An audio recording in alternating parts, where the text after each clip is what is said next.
Hey everyone, welcome to my new tutorial. Today we are going to make this flashy watch presentation and I really hope you will enjoy this one, and if you do, please don't forget to leave that like. And if you're new to the world of 3D and Blender and you want to learn in the most effective way, please check out my courses. I carefully designed them to take you from beginner skills through stylized and low poly illustration all the way to full character illustration in the shortest time possible. So if you're interested, please check out the link in the description. Now let's jump right into empty Blender file, and first thing I want to delete the default cube and the light. We'll leave the camera in place, so let's select them, press X and delete. And now let's press Shift A and we'll start with the circle. So go Mesh, Circle, and we'll leave this at 32 vertices. I want this to be more detailed. So let's zoom in a little bit.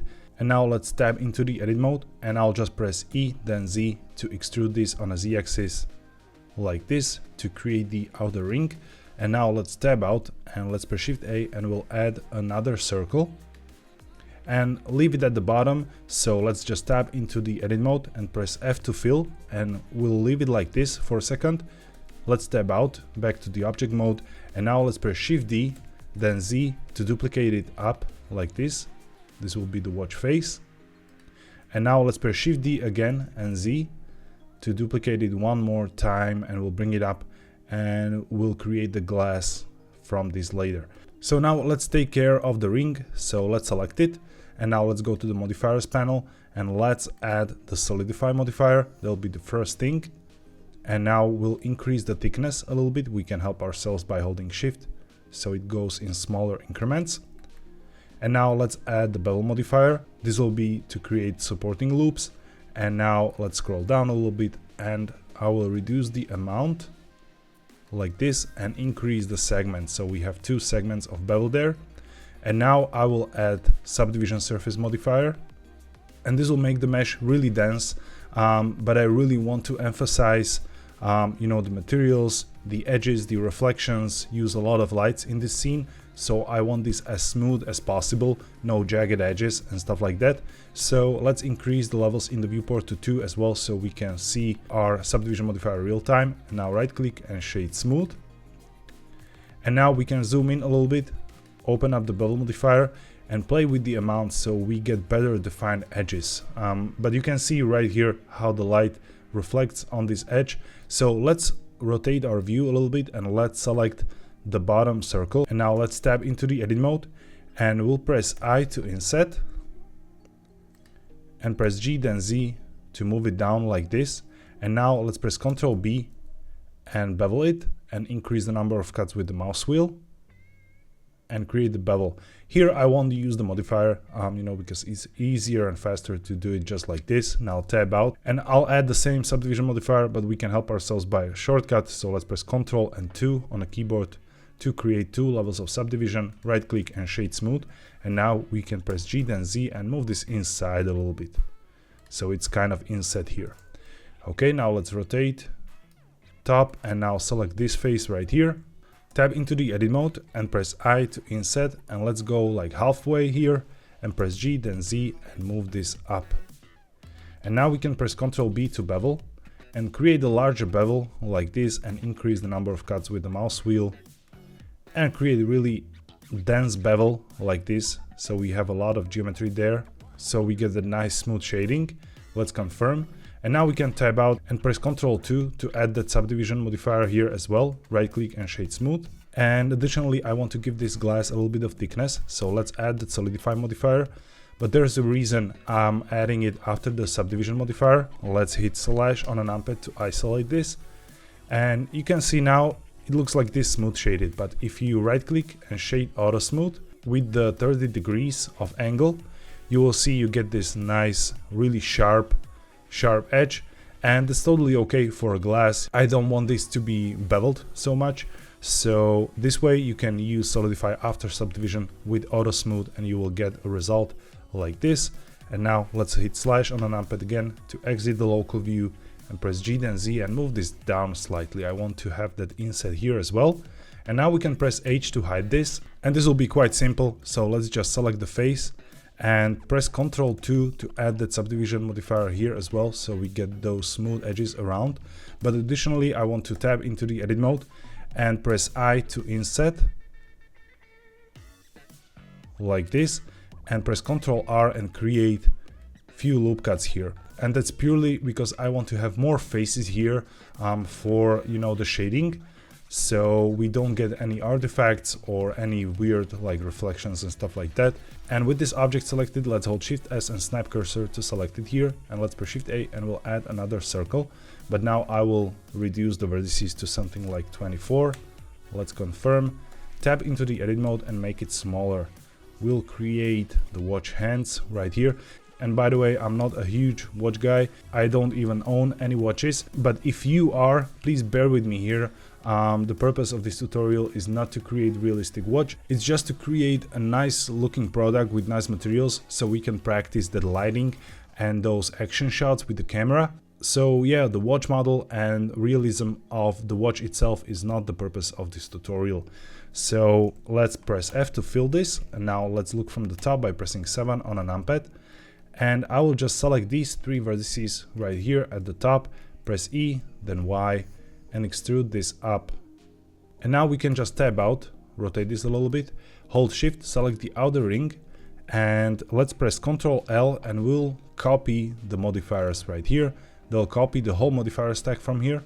So let's just click twice here to select the hand. And the only thing we need to do is to reverse the solidify. So let's go negative with the thickness, and we have a nice, smooth, easy made object like this. And now let's press Shift D, press Z, and move this up like this. And now we can press R, then Z, and rotate this down. And let's look from the top, press 7 on a numpad. And with these 3 vertices still selected, we can just press G twice and slide them back a little bit, so we can make this smaller. Now tab out, and that's basically it right here. So we can press Alt H to unhide everything, select all by dragging a selection, hold Shift, select the outer ring, and press Ctrl P and parent and keep transformation, so we can move this as a single object. And now let's zoom out a little bit, and I want to connect the wristband here in some way. And again, this will not be realistic in any way, just to make it look cool. So let's hold Shift S and snap cursor to world origin, and let's press Shift A and we'll add a cylinder here, and let's reduce the vertices to something like 24. Now let's press R, then Y and 90. Let's confirm to rotate these 90 degrees, and let's tab into the edit mode and scale it down. So let's look from the side by pressing 3 on a numpad, and now enable X-ray view so we can see through, and press S and scale it down like this. And now we can tab out. Make sure you do this, that's really important. So we move the origin point as well. And now let's press G, then Y, and move it aside somewhere here, for example, so it touches a little bit there.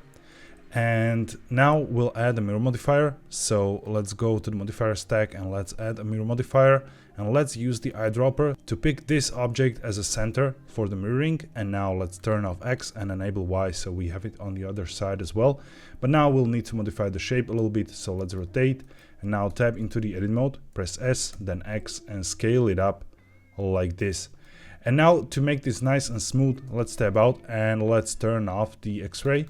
And let's hold Shift and select the outer ring again. Let's press Ctrl L and copy the modifiers. But right now we'll have one excess modifier, so let's select the cylinder again and let's remove the solidify. We don't really need that. It was solidified inside anyway. And now let's create some kind of wristband real quick. So let's press Shift A and we'll add another circle. And now let's modify the vertices back to 32. And now let's tab into the edit mode, press R, then Y and 90 degrees to rotate, hit enter, and look from the side by pressing 3 on a numpad. And let's press G, then Z, and move this down, and let's make this larger. This even larger still, so something like this.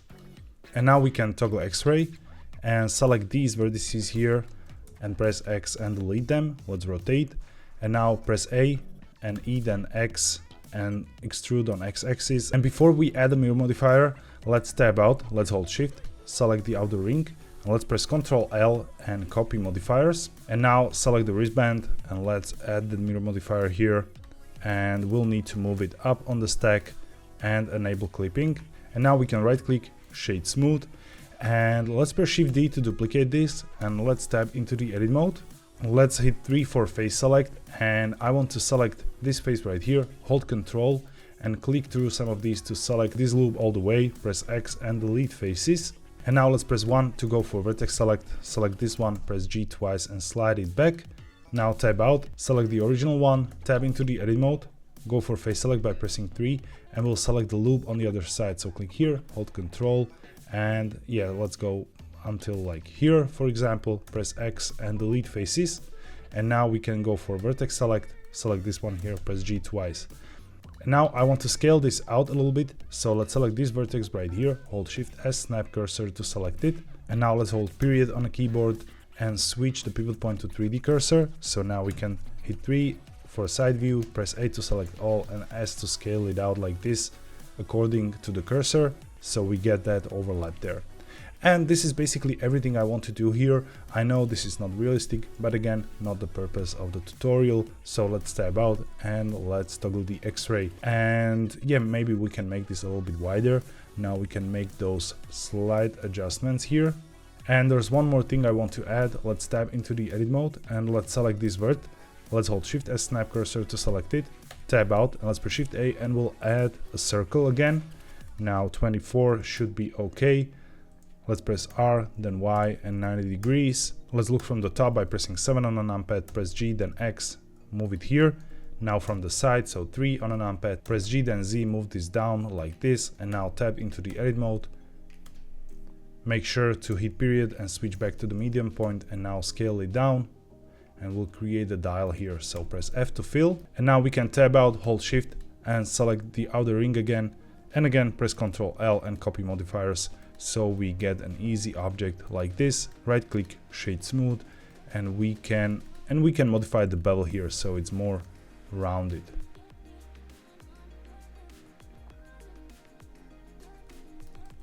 Like this.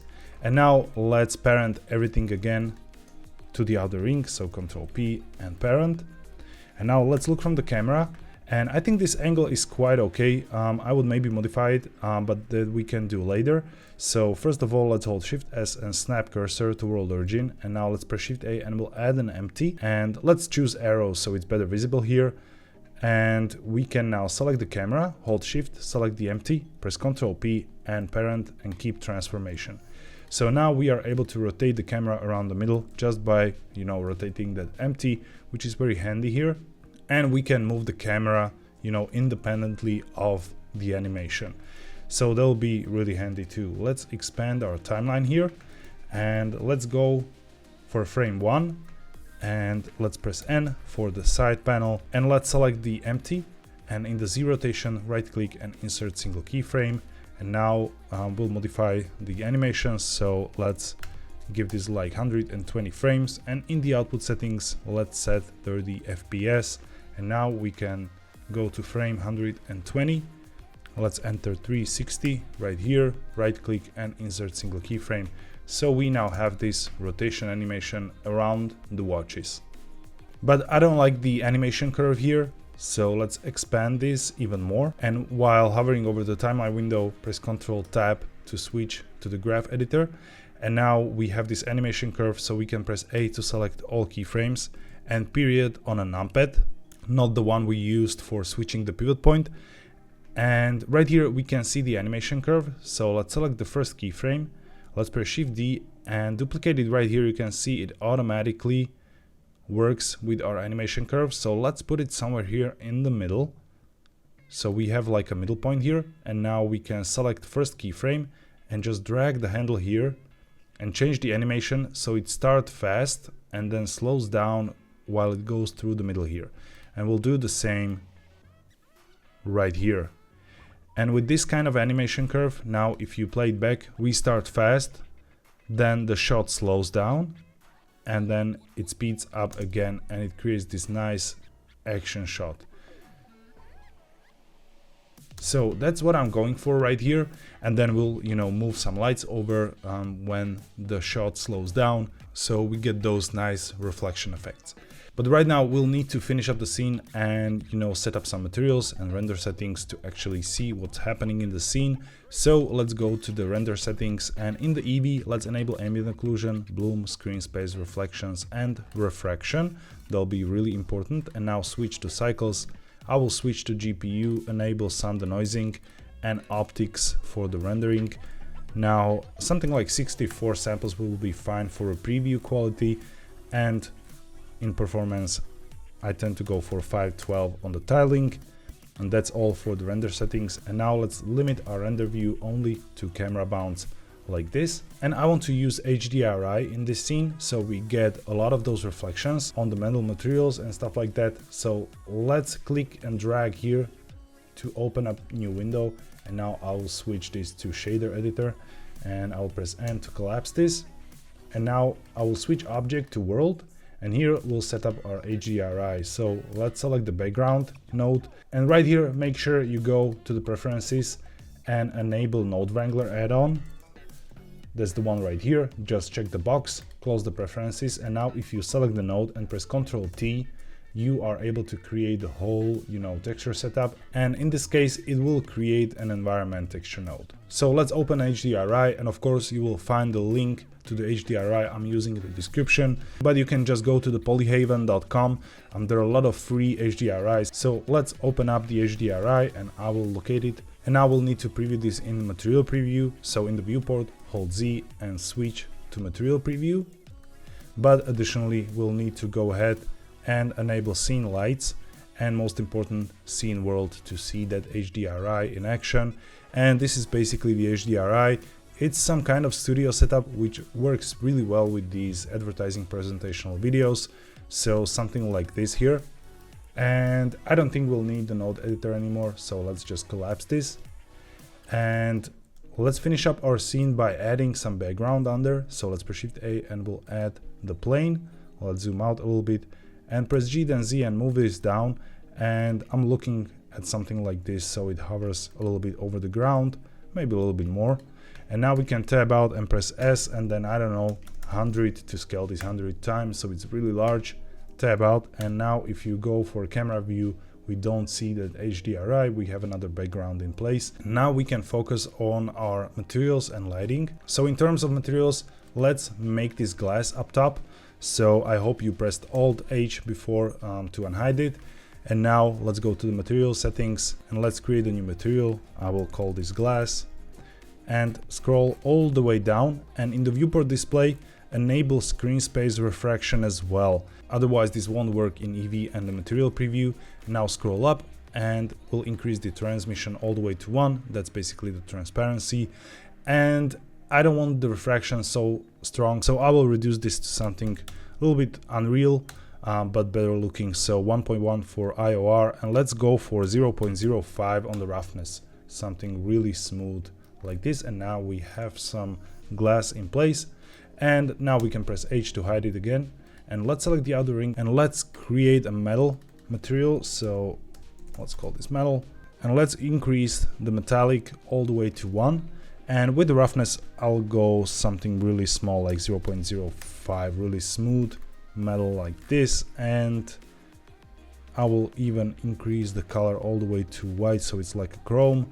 And now apply the same material to the dial and to these side pieces. And now select the wristband and let's create just the dark, you know, almost black material, and we'll leave the roughness at 0.5, so it's like silicone or something, and add the same material right here and for the watch face as well, and leave this white, but actually create a material and bring this all the way to white and apply the same material right here. And yeah, basically that's it. So now select background and we'll create the background material and make it all the way black. Let's look from the camera view, and we can select the camera, press G then Z and move it up. And remember, we parented it here in the middle to the empty, so no matter where you move it, the animation will still work. So that's quite handy here. So, and we already have some reflection happening here, so that's great, but we'll need a lot of those. So first thing I want to do, since we are slowing down in the middle of the animation, I want the watch to be visible from that angle. So let's select the watch, press R, then Z and 180 degrees. Let's confirm. So now when we rotate, we actually can see the dial when the camera slows down. So they'll help us with those reflections. And now let's play with the lighting. So let's press Shift A and we'll add light and area light. And I will just press G, then Z, move this up and switch this to disk and increase the power to something like 500. And at this point, it will be better to see this in cycles. So hold Z and switch to the render preview. And now we can see the impact the area light has on the scene. But I will expand this once more with the shader editor and go for the world settings. And what I want to do here is to reduce the strength to something like 0.5. So the HDRI is not so strong, maybe even 0.4. So it's a little bit weaker, so it doesn't feel the scene, maybe 0.3. So we get those reflections from the environment, but they don't overwhelm the lighting setup. Let's collapse this again. And now we can play with those area lights. Maybe we can make this a little bit larger. And as you can see, I'm in the middle of the timeline. So this is the position where the camera shot will be slow. So I'm trying to position the light as best as I can in this angle, so we get the most out of the animation. So let's press G, then Shift Z to move this on X and Y axis, and I will move it away a little bit like this. First of all, it will help us to create these kinds of reflections on the side, and then we'll have the light at an angle, which will help, with the definition of the 3D object, with the plasticity and stuff like that. So something like this. And now I want to add a little detail, and let's select the watch face, tap into the edit mode, and now we'll go for edge select by pressing 2, alt click this loop around, and let's press Ctrl B to bevel. Let's reduce with the mouse wheel to just one segment like this. And now in the material tab, let's add a new material slot. Let's create a new one and switch from principled to emission. And now just hit assign.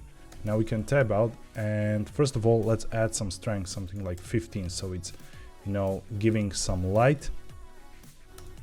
And this will represent like a really cool light on the watch face, a little bit modern take on a classic watch. And I will color this like a blue or something. So we get something nice happening here inside as well. And now I will duplicate this light, press Shift D and Shift Z to lock on X and Y axis and move it somewhere here to create additional reflection from the side. Maybe move this down a little bit and make it a little bit larger. So we have like a soft light coming from there, and it will create these kind of reflections. And now let's press Shift A and we'll create yet another area light. And this will be our main source of that effect. So let's press G then Z, move this up. Let's rotate a little bit, and in the light settings, let's switch from square to rectangle. So now you are able to drag it like this, and let's make this really strong, something like 1000. And let's press G then Y and move it right here. And again, remember, we are in the middle, so we are looking from this angle where the camera will be at frame 60. So now we can go to the frame 1 and right click and insert single keyframe on the Y location. And now we can go all the way to frame 120 and move this to the other side. So press G then Y and move it here like this, and right click and insert single keyframe. So again, we have another animation curve right here. So let's press A to select all and period on the numpad to focus. And you can see it visible on the reflections, but I forgot to unhide the glass. So let's press Alt H. Make sure you do that, and now you can see the strip of light reflected on the glass. And now this looks much better, but I want a little bit more dramatic effect with the light. So let's select the area light again. First of all, let's select all keyframes here, press T and make it linear, so we don't need to fight with the timing so much. And now let's just select the end keyframe, press G then X here and move it to frame 60. We want this movement to go faster. So the moment the animation starts to slow down, we will see that stripe of light moving across like this. And now it will be nice to have two of those, I think. So let's duplicate this, but we'll need to go to frame 1. Let's press Shift D to duplicate, and we can leave it in place, just shift the animation. So let's press A to select all here, press G then X and move it away like 20 frames. So now we'll get 2 of those right after each other. And let's preview the animation, and now this will be visible in Eevee. And we have those nice lights happening there. You can see all those different reflections. And yeah, this is very important for, you know, advertising and presentational videos like this. So you get to present the shape in the best light, basically. So yeah, that's for the light movement and some reflections. And now we can create some more lighting down there on the background. So let's press Shift D to duplicate this area light, press Z and move this down. And we'll need to give this some really strong value, like 5000 or something like that. So we have some backlight down there, and we can move it around and maybe give this like a blue color. And one additional thing that would be really cool is to change the light of the face watch. You can see this is blue here, so maybe here where the reflections go over, we can at frame 40 hover over the color, press I to insert the keyframe. Now just scrub to frame 60 and change it to, I don't know, something like orange, and press I again to insert the keyframe. Now let's press Ctrl Tab to switch back to the timeline, and I'll press Shift D to duplicate those keyframes until frame 100. And now I will select just this one, press G then X and move it back so we get that change back. So now something happens, you know, the watch change color, maybe they're smart, they're, you know, giving you some alert, or I don't know, something. So changing their mode. So this way we can have some cool effects like this, and maybe it will be worth to put some backlight on the other side as well. So let's bring this here as well. And now when we're looking from the front, we have some backlight there too, and we can maybe change it to a little bit more purple. And now in the render settings, let's scroll down to the color management, and we want to give this really high contrast setting and then play with the exposure. So let's look at the rendered view and let's bring up the exposure like this. And now we have an effect like that. Now we can select the camera, press G then Z twice to bring it closer if you want more detail, or you can just rotate it a little bit so it looks more from the top. Just be careful so it doesn't mess up your reflections, you know, in relation to the camera. And yeah, basically now we can take care of that bloom, because right here in the Eevee this looks quite nice, and I would probably render both versions and then compare. But here I want to go for cycles render, so let's do a test render like this. And now you can see this misses something, so let's go to the compositing, use nodes, and I will add the glare node here. So let's press Shift A, filter glare, and let's just plug it in. And since we have the node wrangler add-on active, we can Ctrl Shift and click the glare node to preview it right here and change from streaks to fog glow and reduce the size to something like 7 or even lower, something like 6, so it's only, you know, really visible on those light parts. And yeah, this now looks a little bit better, and we can play you know, with that color management here in the render preview and play with that exposure and contrast. And now basically just go to the output settings, choose your output folder, switch to FFmpeg video, encoding, and I will go for MP4. And now just go render and render animation, wait it out, and you should see your result. So that's it for flashy product presentation animation today, and I really hope you enjoyed this one. And if you did, please again leave that like, and if you're new around here and you want to see more Blender tutorials, please hit that subscribe. And additionally, make sure you check out our Discord link in the description. You can join us and share your results as well. So thank you all for watching and have a wonderful day.